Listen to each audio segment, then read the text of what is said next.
ఏలూరు జిల్లా ద్వారకా తిరుమలలోని శేషాచలం కొండను మంచు పూర్తిగా కప్పేసింది. కొండపై ఎటు చూసినా మంచు తెరలు కనిపిస్తున్నాయి. ఈ సీజన్లో చలికాలం ప్రారంభమయ్యాక ఇంత పెద్ద ఎత్తున మంచు కురవటం ఇదే మొదటిసారి. కొండపైకి వెళ్లే ఘాట్ రోడ్ పూర్తిగా మంచులో మునిగిపోయింది. శేషాచలంపై మంచు దుప్పటి పరిచినట్లుగా ఉన్నట్టు ఆహ్లాదకరమైన వాతావరణం భక్తులకు కనువిందు చేస్తోంది. స్వామివారి అనివేటి మండపం, గోశాల, శ్రీవారి ఘాట్ రోడ్లను మంచు పూర్తిగా కప్పేయటం భక్తులను అలరిస్తోంది.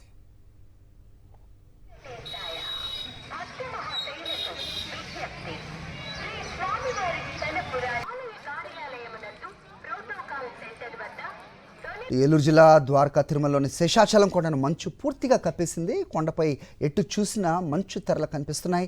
ఈ సీజన్లో చలికాలం ప్రారంభమయ్యాక ఇంత పెద్ద ఎత్తున మంచు కురవటం ఇదే మొదటిసారి. కొండపైకి వెళ్లే ఘాట్ రోడ్ పూర్తిగా మంచులో మునిగిపోయింది. శేషాచలంపై మంచు దుప్పటి పరిచినట్లుగా ఉన్నట్టు ఆహ్లాదకరమైన వాతావరణం భక్తులకు కనువిందు చేస్తోంది. స్వామివారి అనివేటి మండపం, గోశాల, శ్రీవారి ఘాట్ రోడ్లను మంచు పూర్తిగా కప్పేయటం భక్తులను అలరిస్తోంది.